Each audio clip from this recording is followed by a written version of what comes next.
following program is a public access production. Comcast is required to provide time on this channel and make it available pursuant to franchise agreements with the communities we serve. Comcast is not affiliated with the following program or the producers of public access programming and is not responsible for the content. The following program does not reflect the opinions of Comcast or its affiliates.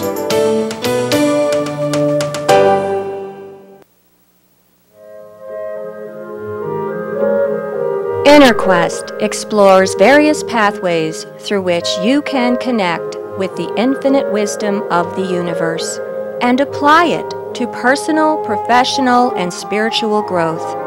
This program, featuring accomplished practitioners, educators, and authors, is provided by Infinity Foundation, an innovative center for holistic studies and research. We invite you to share this journey with us.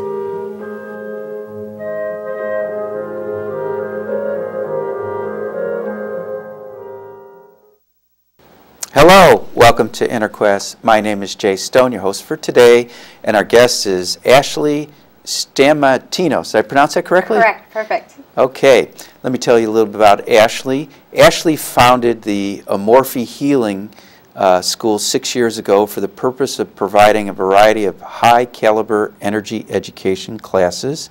She is a certified Reiki master teacher, Access Bars facilitator, and holds many other teaching certifications.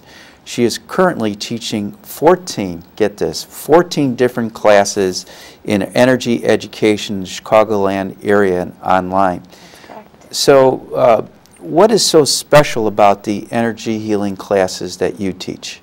Well, they all are unique in their own way, but I think that my take on teaching these different ones is that they're all very empowering in their own way. I like to use the empowering part of it to help people utilize the tools to take them and utilize them to create change in their lives. Now, some of our audience members may not be familiar with energy healing or energy work.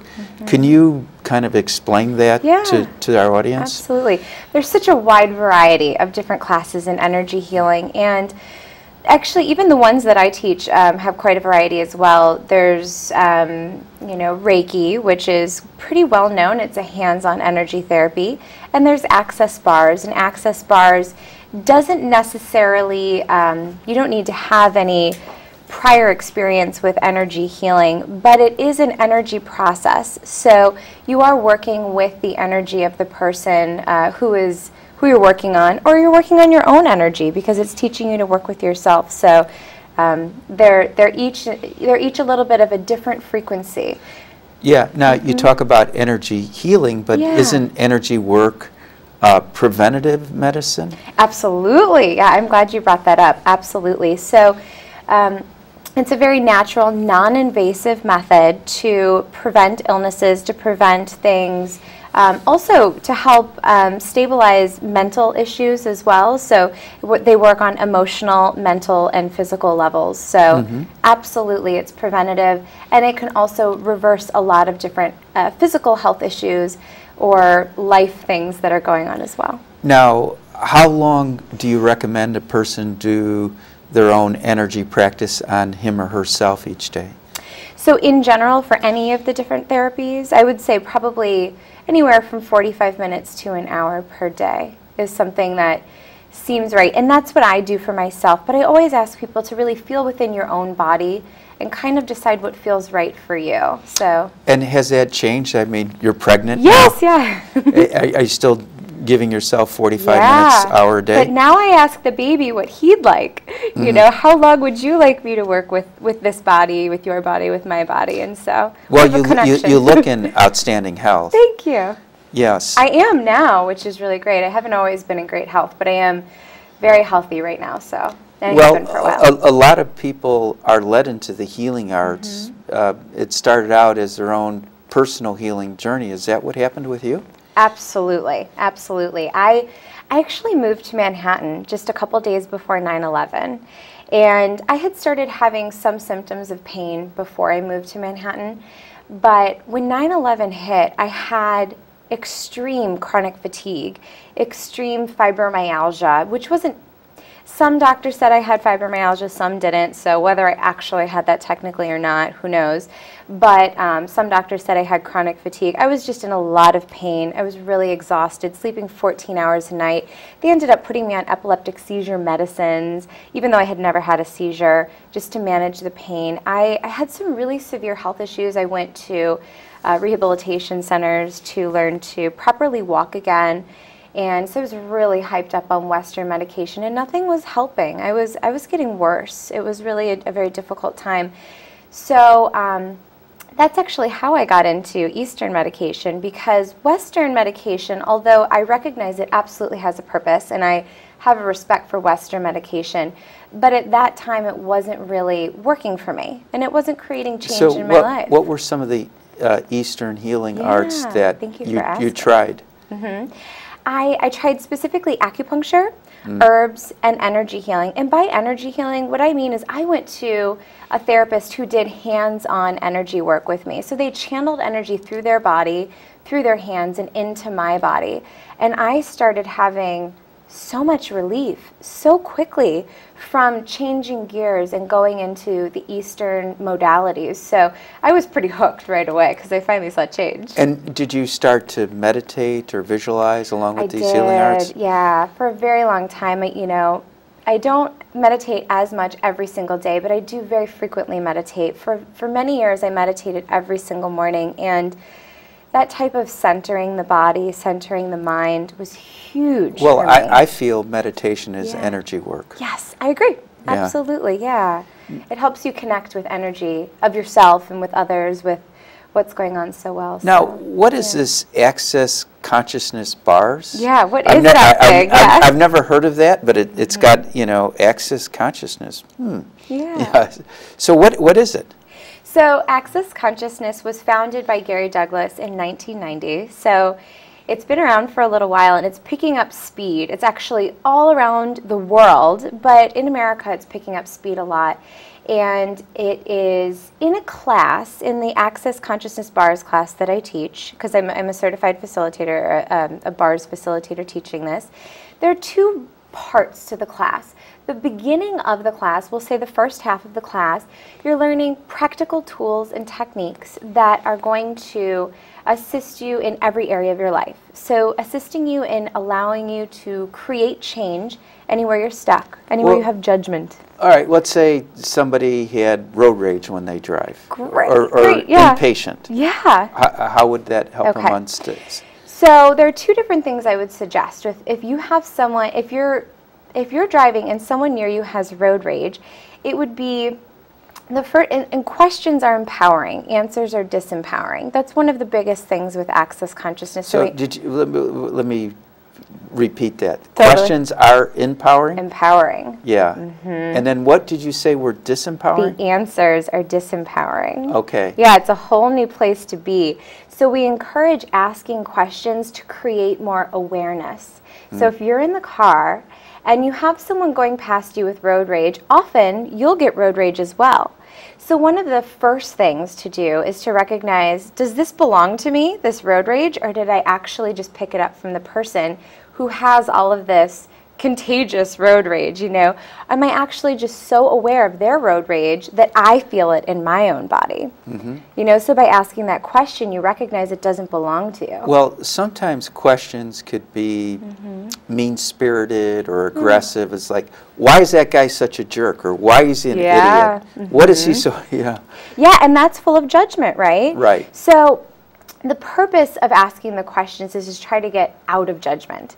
So when I teach people in the classes to ask questions, I encourage them to ask questions with no judgment. So consciousness, like Access Consciousness Bars, so it's all about the consciousness and getting as conscious as possible. Consciousness includes everything and judges nothing. So just like you suggested, perfect example is if you say a question like, why are they so mean or awful, that's full of judgment, and how much awareness are you going to get? Because you've already decided that person is mean and awful. Exactly. Yeah, and it's about the other person instead of the question being about yourself. Right. I get it. Right, yep. Yeah, excellent. Yeah. Excellent. And so Now, earlier in the show, you said that you ask your son, you know, how long he wants to work out. Is that from the Access bars? Yeah, you know, I'm so grateful that I learned to do Access consciousness work prior to becoming pregnant, because I believe that my pregnancy is completely different because of the tools that I've learned from Access Consciousness. So I'm constantly in question with my baby. And I ask the baby what he'd like to eat. And I ask him, you know, how much fun can we have today? And what types of things would you like from me with this pregnancy, you know? Or what shall we eat today? What shall we eat today? Yeah. Yes. And I open, and one of the tools in Access Consciousness is light and heavy. So you kind of weigh out everything in life with light and heavy. What is light is true, and what is heavy is a lie or false, which is not real for you. It's interesting that your dichotomy is between light and heavy instead of light and dark. Oh, I hadn't thought about it like that. Yeah, well, and I can understand, you know, like the table being light and the dresser being heavy, using it as both weight, but when I think of light is with consciousness, I think is like light that illuminates a room or illuminates our consciousness, like enlightened. Yeah, that's perfect. You know, and in the Access Consciousness tools, we try to get, or we work to get out of the polarities. So I think that's probably part of the reason why it's not light and dark. It's more of light and heavy, because it's not as much of a polarity. It's more of an awareness of how your body is weighing out whether it makes you feel more expansive or it makes you contract. And so that's a lot of how I ask expansive the baby stuff. And contractions is a polarity. You're right. You're right. I've never heard to get away from polarities. Yeah. Well, you know, I guess in therapy they call it depotentiating a conscious set, where the polarity is, you know, I want to lose weight, I want to eat healthier, but I don't want to exercise and I don't want to change what I eat. That's an unhealthy polarity you try to get rid of. Right. Yeah. Yeah. Yeah, we do talk a lot about polarities in the Access class, and more so about getting out of the reality of thinking that there is right and wrong and good and bad, and we clear out all of the places where we have created or gotten stuck in one or the other, instead of being able to be in a conscious place, in a center place, where we're able, it's a more expansive place to be when you're not so stuck in what we would call the polarities, or I guess it's a little bit of a different take on polarity. Yeah. Now, did you have a lot of judgment and pain associated with being in Manhattan on 9/11? Sure, yeah. And so how did you use the Access Consciousness bars to help eliminate that? By asking questions? Absolutely. You know, and I didn't really realize until later on how much, one of the biggest things I have taken out of the Access Consciousness tools is that there's a tool, and I said it about the road rage driver earlier. Does this belong to me? You know, as he's driving by, I'm picking up on this stuff.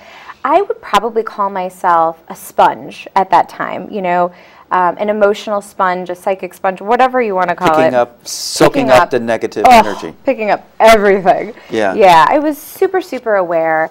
And I didn't realize how aware I was, and I didn't realize how to handle it, and I didn't know how much I was picking up that wasn't mine. And you probably weren't even conscious that you were soaking up the negative energy. Yeah. So when I was in New York and 9/11 happened, and so many people were in extreme trauma and drama, pain, fear, just every severe emotion that could happen, I was actually picking up, and I think somewhere in my body I thought that I could help, and I could heal it for them or something like that.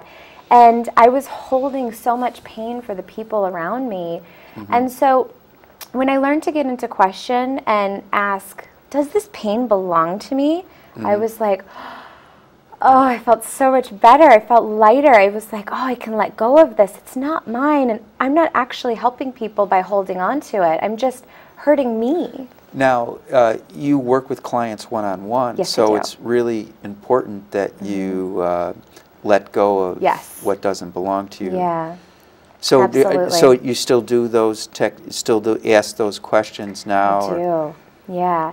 And, you know, I even ask questions prior to going into a session with a person. I'll say, you know, what energy can I be to be a total contribution to this person? And I say that prior to going into a session with a person so that I can step into a space where I can assist this person with whatever they require at that moment.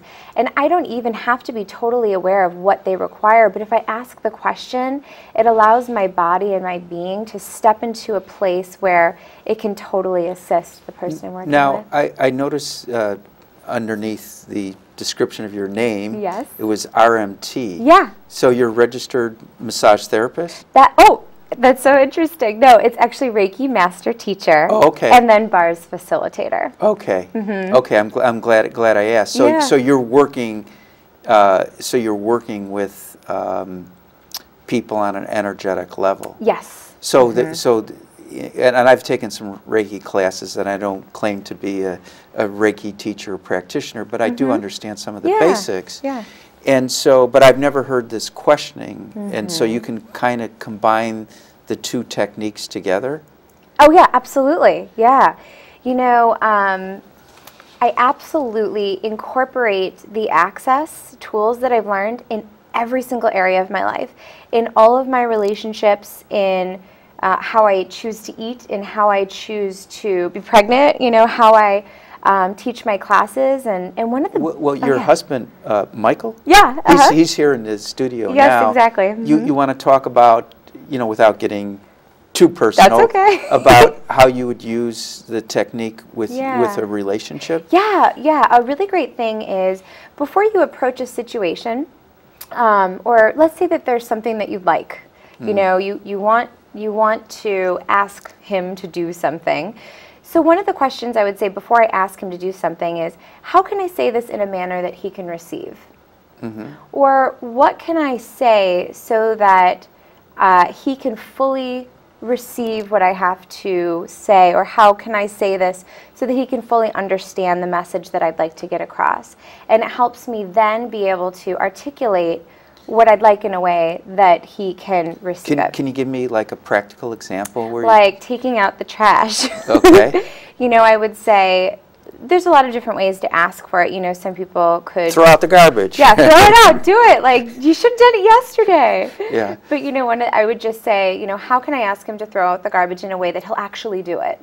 So then I would approach him and say, like, hey, as soon as you take out the garbage, then we could do something else, you know?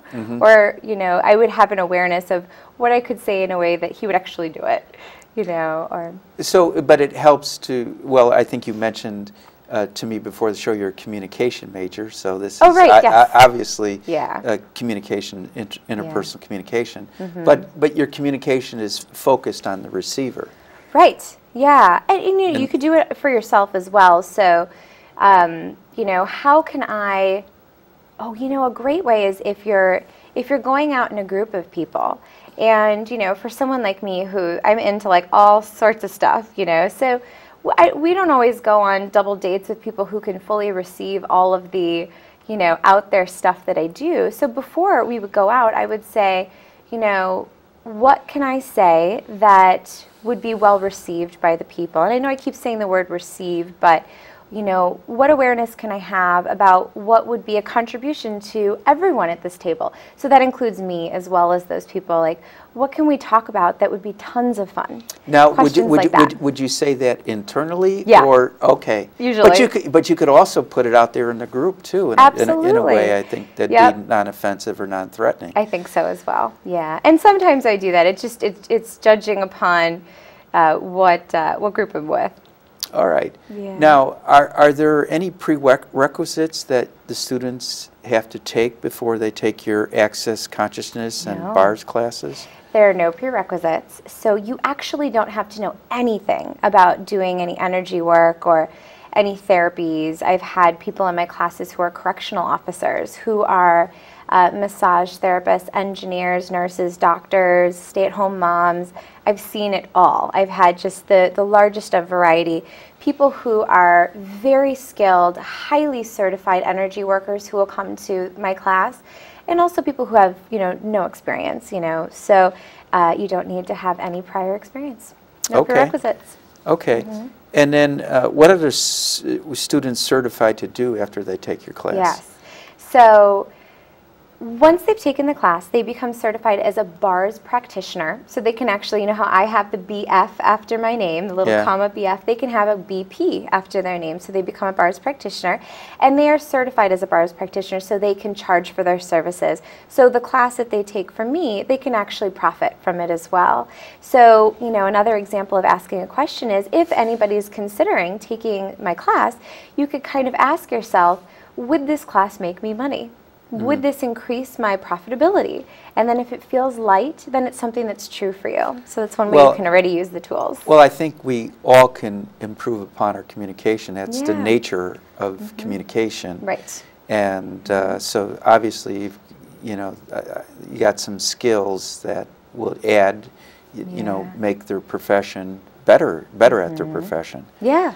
Any profession, whatever profession you're doing, these questions can always improve your ability to communicate with people and get more of the results that you're looking for. Now, do students, can students receive continuing ed credits for? Yes, actually 8 CEUs, 8 continuing education units for massage therapists. And, you know, check back in at some point because we might also get that for nurses as well at some point in the near future. Good. And what attracts students to your Access, Consciousness, and BARS classes? Yeah. So I think that a lot of people at some point in their life feel stuck, or they get into a place where sometimes they'll tell me they feel like they're in the hamster wheel of life. They're not seeing change that they'd like to see. They just keep running into the same monotonous cycle, and they want to get out of that, and they want to create some change in their life. So a lot of times they'll stumble upon BARS themselves, or they'll hear about it, but you know, as we've talked about, asking the question creates change, creates awareness, and allows people to get unstuck. So one of the biggest things that just from taking a one-day class is you get out of that hamster wheel of life. It helps you get unstuck, and it gives you so many empowering tools to utilize on yourself in your life, with your family, or in your practice, whatever type of practice you have. So it's very empowering for them. And do you have any idea why your students are able to get unstuck using the BARS consciousness? Well, I believe that a lot of people are not functioning from total awareness. We are judging ourselves. People are masters in making themselves wrong, judging themselves as not capable or unworthy of things. And so this class really frees you up of all of those judgments and limitations that people have placed on you or that you've bought from other people throughout all of your life. Yeah, that's well put. And I would add that when you start to ask questions, you're stopping that monologue and you're thinking about thinking.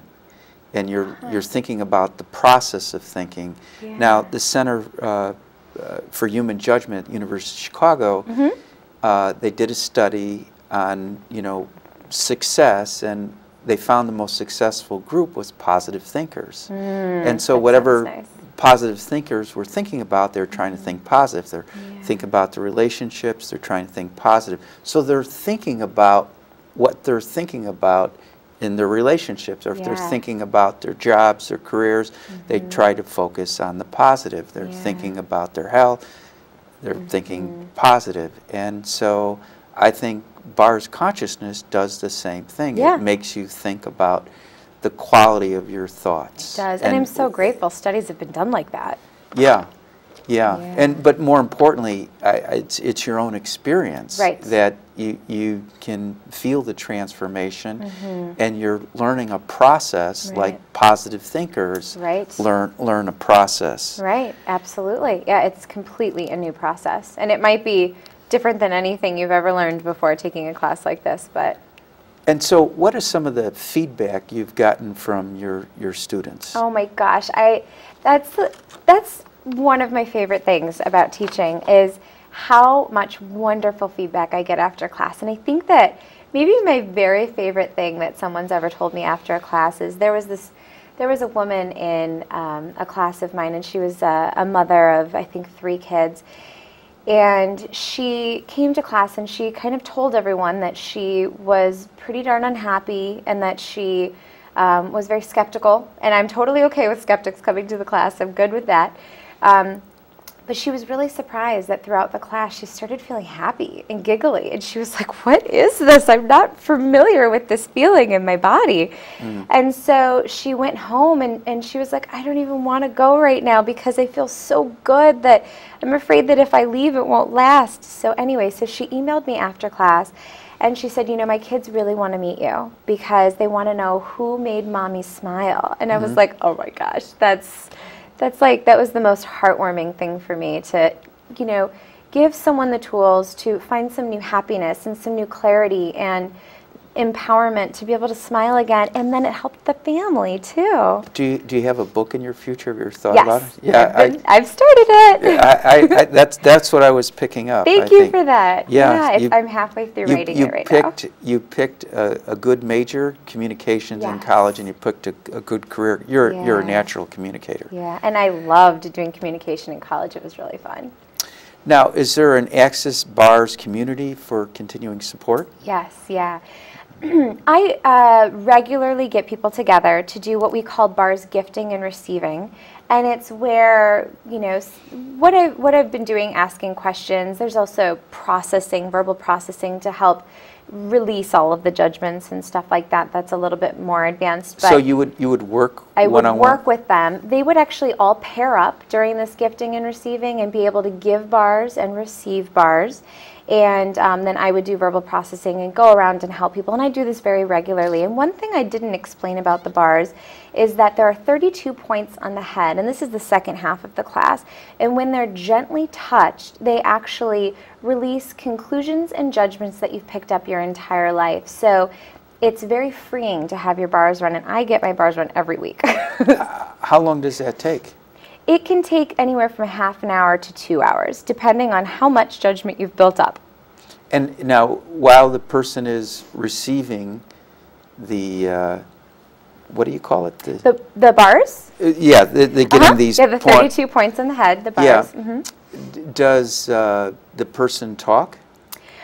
Sometimes we do. It depends. If a person's already taken the class, then they can absolutely talk the whole time, and it doesn't make any difference about how much they're receiving. So they can absolutely be, you know, having a conversation, having fun. Well, this is something that could be studied. I'm sure that you know, someone's heart rate and blood pressure is decreasing while getting worked on. You know, like cranial sacral therapy. Right. Love it. Yeah. Now, we've got under 2 minutes to go. Okay. Is there anything you want to say that you haven't said yet? Oh, gosh. I could go on and on. I know. Well, I mean, I just want to thank you so much for having me on this show, and I'm so grateful to be here and to share this message. I hope the audience pursues your work more and comes to your class. Please seek me out. Come to my class. I want to hear about how you see spirits as a medium. I started seeing spirits when I was about 18 years old, and it really helps me in my classroom settings because I can speak to spirits and I can see ghosts, and I, you know, when loved ones pass over, because of the Access classes, it's become very easy for me to communicate with spirits. Now, is that part of your tradition? You know, like in your culture that you grew up, or is it? You mean Greek? Yeah. A lot of people in my family actually are very sensitive to speaking with spirits, so it might be a little bit in my family, but it's something I've pursued quite a bit actually throughout the years, so I've studied it heavily as well. And then you do energy work with animals. I sure do. I've fostered over 115 animals in my home. And what kind of animals? Mostly cats, you know, and little teeny kittens and adult cats as well. So I've socialized, I've nursed them around the clock, bottle fed them, you know, I've had broken legs in my home, I've had it all. So Infinity Foundation or any of our other programs. All right, well, I please think we visit have to our wrap website, it up now. infinityfoundation.org. For more information about Ashley or call us and at the Infinity Foundation and her quest, stay tuned to the credits at the end. Until next time, wish you good health and good spirits. Thank you.